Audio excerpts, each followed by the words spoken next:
웨스민스터 대유리 문답 152문에서 155문 살펴봅니다. 152문 묻고 답하겠습니다. 각각의 죄는 하나님으로부터 마땅히 어떤 대가를 받습니까? 각각의 죄는 지극히 작은 것이라도 하나님의 수원과 선하심과 거룩함을 그리고 그분의 의로움을 어기는 것이고 이생과 내생에서 그분의 수와 저주를 받아왔다고 그리스도의 피가 아니고는 그 무엇으로도 속되될 수 없습니다. 네. 우리가 요사이 하나님의 속성을 주일 예배 시간에 이렇게 배우고 있습니다.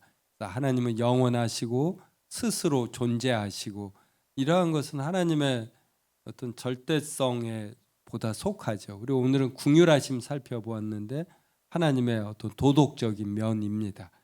그래서 각각의 죄는 지극히 작은 것이라도 하나님의 주권 그리고 선하심 거룩함 이러한 하나님의 속성에 어긋나고 그러한 하나님의 속성을 반영한 것이 하나님의 의로운 법이겠죠. 이렇게 명문화된 규정을 어기는 것이다. 그러므로 여기에 대해서는 하나님의 진노와 저주가 따른다. 이제 이렇게 말합니다. 그리고 이것은 이 생만이 아니라 내 생에서도 따른다. 그다음에 이것을 속죄하는 것은 그리스도의 피가 아니고는 그 무엇으로도 속죄될 수 없다 이럽니다. 우리가 앞에서 십계명을 배웠어요. 이 십계명은 하나님의 주권, 선하심, 거룩함 이러한 것을 반영한 의로운 법입니다. 그래서 십계명을 어기면은 이 생과 내 생에서 하나님의 진노와 저주를 받습니다. 그런데 하나님의 법을 다 지킬 자가 없잖아요. 그래서 그리스도께서 우리 대신에 다 지키시고 우리가 지키지 못한 죄값을 짊어지고 죽었습니다. 그래서 그리스도의 피로 이 하나님의 진노와 저주에서 우리가 벗어날 수 있다. 이러한 내용입니다. 그래서 성경 구절 이제 두 개를 제가 적었습니다. 갈라디아서 3장 10절 같이 읽겠습니다. 시작. 무릇 율법 행위에 저주 아래 있는 기록된 바 누구든지 율법책에 기록된 대로 모든 일을 항상 행하지 아니하는 자는 저주 아래 있는 자라. 그 밑에 베드로 전서는 그리스도의 피로 속죄된다는 내용입니다. 저랑 한 절씩 읽겠습니다. 너희가 알거니와 너희 조상이 물려준 헛된 행실에서 대속함을 받은 것은 은이나 금같이 없어질 것으로 된 것이 아니요 오직 거룩하고 젖 없는 어린 양 같은 그리스도의 보배로운 피로 된 것이니라. 153문 묻고 답하겠습니다. 우리가 율법을 범하여 받아야 하는 하나님의 진노와 저주를 피할 수 있도록 하나님께서 우리에게 요구하시는 것은 무엇입니까? 우리가 율법을 범해서 받아야 하는 하나님의 진노와 저주를 피할 수 있도록 하나님께서 우리에게 요구하시는 것은 하나님을 향한 회개와 우리 주 예수 그리스도에 대한 믿음이고 그리스도께서 자신의 주의 이익을 우리에게 전달하시는 외적 장을 부지런히 사용하는 것입니다. 이러한 내용이 우리에게 다가오려면 하나님의 진노와 저주가 크다라는 것 이것을 우리가 먼저 알아야지 됩니다. 그래서 하나님의 진노와 저주가 우리에게 나타나는 것이 이 땅에서 우리가 눈물 흘릴 일이 발생하는 것. 그래서 모든 가정은 다 그들의 이러한 이야기가 있다. 이러한 격언이 중국 속담에 있다고 제가 들었습니다. 그래서 모두가 다 눈물 흘릴 일이 있거든요. 그 다음엔 육체적으로 늙고 병들고 죽습니다. 또 죽은 후에는 영원한 형벌이 가해지는 거예요. 이것이 얼마나 심각합니까? 그러니까 이것에서 벗어나야지 되거든요. 이것을 152문은 그리스도의 피 이것이 속죄할 수 있다 이거고 이것을 153문은 좀 더 살펴보는 것입니다. 그래서 그리스도의 피로 진노와 저주를 피한다는데 이것이 무엇이냐면 동그라미 1번으로 해서 하나님을 향한 회개와 예수 그리스도에 대한 믿음이에요. 그래서 내가 하나님 앞에서 죄를 지은 죄인임을 아는 것, 그리고 그래서 나의 이 죄를 예수 그리스도께서 모든 율법을 지키시고 나의 죄를 짊어지심으로 해결하셨다라는 것, 이것을 알고 받아들이는 것, 이것이 바로 예수 그리스도에 대한 믿음입니다. 그러니까 하나님께 향한 회개와 예수 그리스도에 대한 믿음은 동시에 발생하는 것이죠. 그러면 이렇게 해서 구원을 받았습니다. 그 다음에는 우리가 이제 어떻게 살아야지 되냐면은 바로 중보의 유익, 그리스도께서 죽으시면서 하나님과 우리 사이를 화목하게 하는 이런 중보의 역할을 하셨는데, 이러한 중보의 유익을 우리에게 전달하는 외적 수단이 있어요. 이것을 부지런히 사용해야지 된다. 네. 그래서 154문은 이제 이 외적 수단에 대해서 살펴봅니다. 그러니까 대유리문답이 논리적으로 되어 있죠. 152문은 그리스도의 피로 속죄될 수 있다. 153문은 이 그리스도의 피가 뭘 의미하는지 보다 더 진노와 저주를 피하는 법으로 살펴보고, 그래서 구원받은 이후에는 외적 수단을 부지런히 사용해야 된다. 그래서 이것을 154문에서 살펴봅니다. 먼저 성경 구절 사도행전 20장 21절 같이 읽겠습니다. 시작. 유대인과 헬라인들에게 하나님께 대한 회개와 우리 주 예수 그리스도께 대한 믿음을 증언한 것이라. 그 다음 한 절씩 읽겠습니다.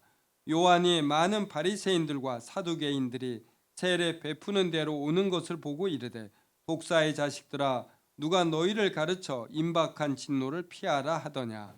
그러므로 회개에 합당한 열매를 맺고.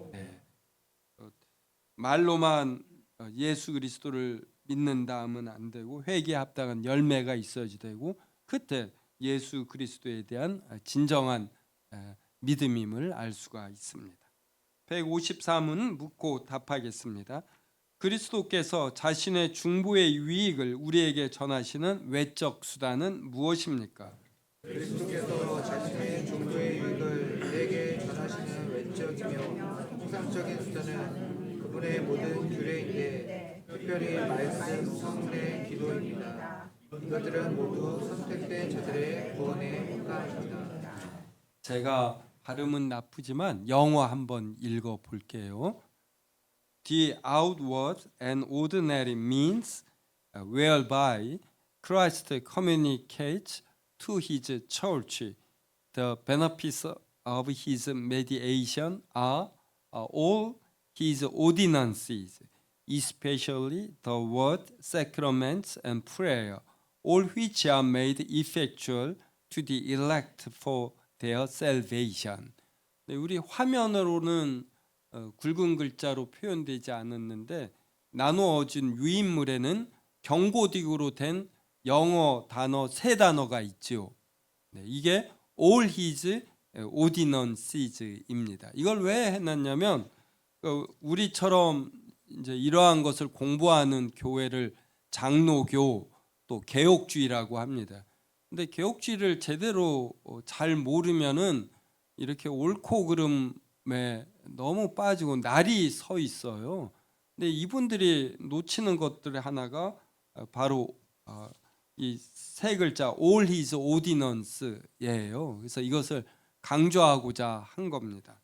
그래서 153은 이제 문장을 보면 그리스도께서 자신의 중보의 유익을 우리에게 전하셔요. 이렇게 전하시는 외적이며 통상적인 수단. 그래서 이 외적이며 통상적인 것이 영어로 outward and ordinary입니다. 그래서 벌써부터 여기를 통해서 하나님은 우리에게 이 오드네리하지 않은, 통상적이지 않은, 그러니까 엑스트라오드네리, 비범한 수단도 있는 것이에요. 그런데 우리가 외식을 매일 하지 아니하고 주로 집에서 주식으로 하는 것이 주로 밥을 통해서 먹지 않습니까? 이러하듯이 그리스도께서 우리를 구원하셨다라는, 우리를 위해서 중보하셨다라는 여러 유익이 있는데, 이것을 전하는 외적이고 그리고 평범한 방식이 그분의 모든 규례예요. 이 그분의 모든 규례들 중에서도 특별히 말씀 성례 기도입니다. 근데 이걸 잘 모르면은 은혜의 수단은 말씀 성례 기도다 이렇게 기계적으로 외워버려요. 그래서 하나님께서 우리에게 주시는 그리스도를 통해서 주는 여러 유익을 놓쳐버리는 것입니다. 그래서 말씀 성례 기도 이외에는 은혜의 수단이 아닌 것으로 알아서 거부감을 보여요. 그래서 저는 이것을 신학교에서 가르칠 때 이제 굉장히 제가 강조합니다. 그래서 하나님께서 그리스도를 통한 중보의 유익을 우리에게 주실 때 주시는 여러 수단들을 놓치지 말라 이러한 이야기예요. 그래서 이제 우리 교회와 같은 데는 말씀, 성례 이 두 개를 주로 하는 교회들이 많아요.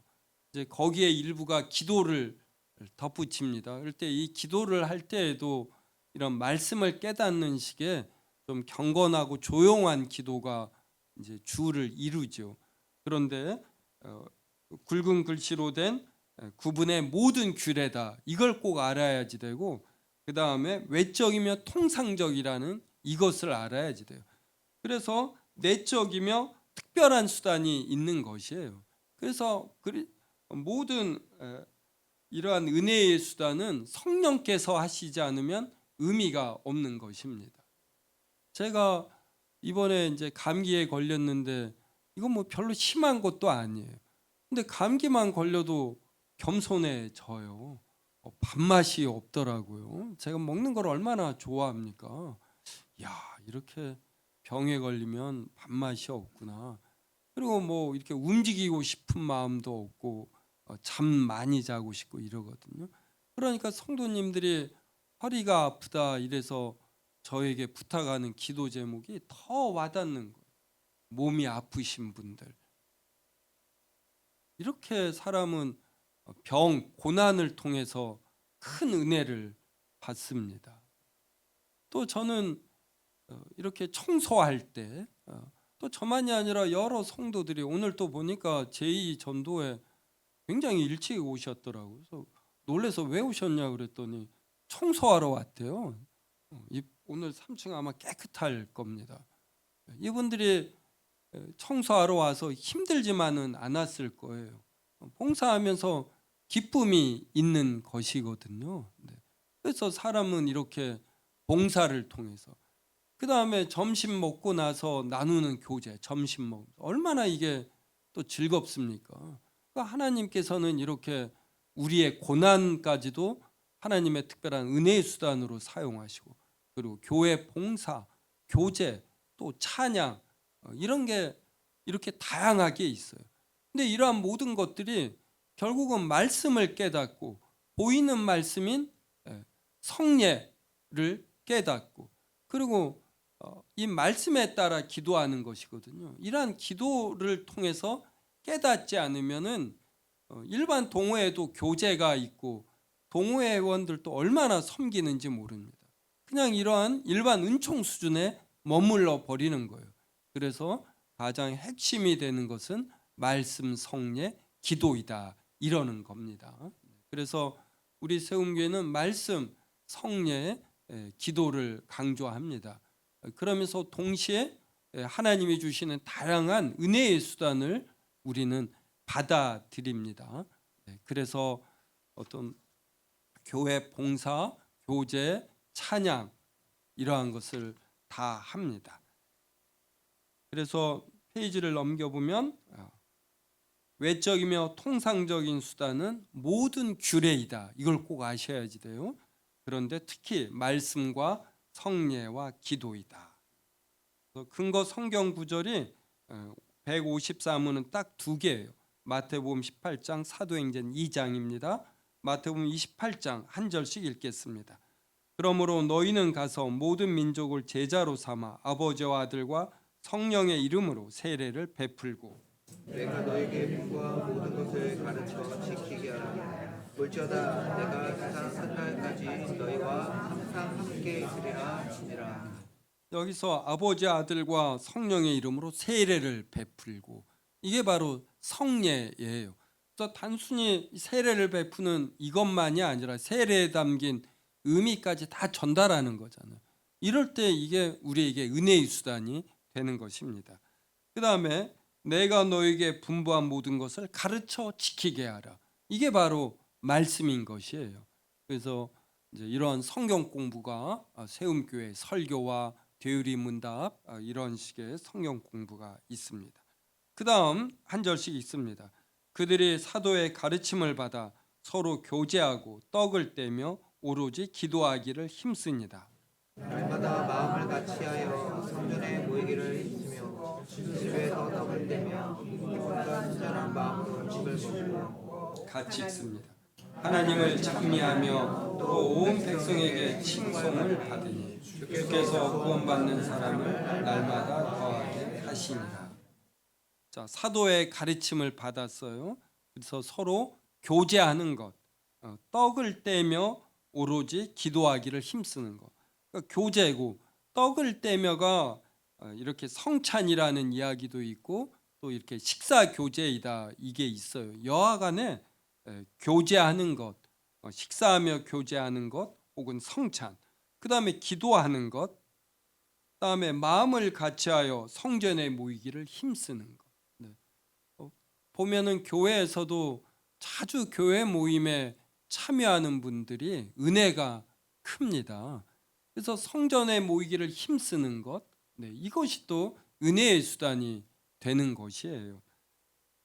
그리고 서로 교제하는 것, 그 다음에 집에서 떡을 떼며 기쁨과 순전한 마음으로 음식을 먹고, 이렇게 음식을 먹으며 교제하는 것. 음식을 먹으려면 누군가 만들어야 되지 않습니까? 이렇게 봉사하는 것. 그 다음에 하나님을 찬미하며 하나님을 찬양하는 것. 그래서 온 백성에게 칭송을 받는 것. 온 백성에게 칭송을 받기 위해서 어떠한 봉사의 일 이러한 걸 해야지 되죠. 그래서 이러한 모든 것들이 이제 은혜의 수단이 된다라는 거. 이거 꼭 아셔요. 그런데 말씀, 성례, 기도가 빠지면 다른 것들은 다 의미가 없다. 그래서 하나님이 주시는 가장 중요한 은혜의 수단은 말씀, 성례, 기도이지만 다른 풍성한 은혜의 수단들이 있다. 그래서 그냥 한마디로 하나님에게는 모든 것이 은혜의 수단이다. 이제 이렇게 우리가 말을 합니다. 그런데 우리가 아둔하기 때문에 말씀과 같은 구체적인 표현을 통해서야 깨달으니까 이런 말씀이 주요한 은혜의 수단이 됩니다. 그 다음 마지막으로 155문 보겠습니다. 말씀은 어떻게 구원에 효과적으로 됩니까? 하나님의 영께서 말씀 읽기를 특히 말씀 선포를 효과적 수단이 되게 하시어 죄인들을 깨달으며 뉘우치며 겸손하게 하시고 그들 자신에게서 끌어내어 그리스도께로 이끄시고 하나님의 형상을 본받으며 그분의 뜻에 복종하게 하시고 시험과 공배에 맞서 강건하게 하시고 은혜로 양육하시며 그들의 마음이 구원에 이르는 믿음을 통해 거룩함과 위로로 굳게 서게 하십니다. 하나님의 영께서 이게 중요해요. 하나님의 영께서 말씀 읽기. 근데 특히 이 말씀 선포를 효과적 수단이 되게 하십니다. 그래서 이런 말씀 선포를 통해 죄인들이 깨닫고 뉘우치며 겸손하게 하셔요. 그래서 이 말씀 선포 다음에 성례를 알아보고 그 다음에 기도에 대해서 되리문답이 이렇게 알아봅니다. 그래서 우리가 이 말씀 듣는 거 이것을 부지런히 해야지 됩니다. 그래서 주일날 말씀 선포를 통해 은혜를 받아야지 되고 이러한 분들은 마음들이 부드러워요. 그래서 어떤 딱딱함이 없고 이렇습니다. 그래서 저도 말씀을 들을 때 저도 최대한 은혜를 받으려고 해요. 그래서 외부에서 말씀 선포하러 오시는 분이 있을 때 또 우리 교회에서 목사님, 전도사님들이 말씀 전할 때 저도 더 이렇게 집중하려고 하지요. 그래서 말씀 선포를 통해서 마음이 부드러워져야지 돼요. 이것이 안 되면 우리가 신자여도 이 마음이 딱딱한 채, 강팍한 채 살기가 쉽습니다. 그래서 하나님의 영, 성령께서 죄인들을 깨닫고 뉘우치고 겸손하게 하신다. 그 다음에 그들 자신에게서 끌어내어 그래요. 우리 모두는 우리의 자아에 붙들어 있거든요. 근데 여기에서 우리를 끌어내어서 그리스도께 오도록 이렇게 이끄십니다. 그래서 그리스도에게 집중하게 만들어요. 이런 것이 다 말씀 선포를 통해 이루어집니다. 그 다음에 하나님의 형상을 본받으며, 우리가 지금 하나님의 영원하시고 스스로 존재하시고, 특히 오늘은 하나님의 도덕적 속성이니까 우리가 많이 본받아야 할 측면이에요. 바로 궁휼함. 나도 이제부터 좀 더 다른 사람을 궁휼히 여겨서 무언가를 돕고 따스한 말을 해야 되겠다. 오늘 이러한 식으로 도전을 받아야지 돼요. 이렇게 마음이 부드러워지면 내일 우리의 삶의 현장에서 누군가를 만날 때 분명히 우리는 이것을 실천하게 됩니다. 그래서 하나님의 형상을 본받게 한다. 또 그분의 뜻에 복종하게 하시고, 우리는 우리의 뜻을 관철하기가 쉬운데 우리의 뜻을 내려놓고 우리의 뜻을 하나님의 뜻에 맞추는 것입니다. 그다음에 시험과 부패가 있을 때 여기에 유혹되지 아니하고 여기에 맞서 강건하게 해 주십니다. 은혜로 양육하시며, 그다음에 그들의 마음이 구원에 이르는 믿음을 통해 거룩함과 위로로 굳게 서게 하십니다.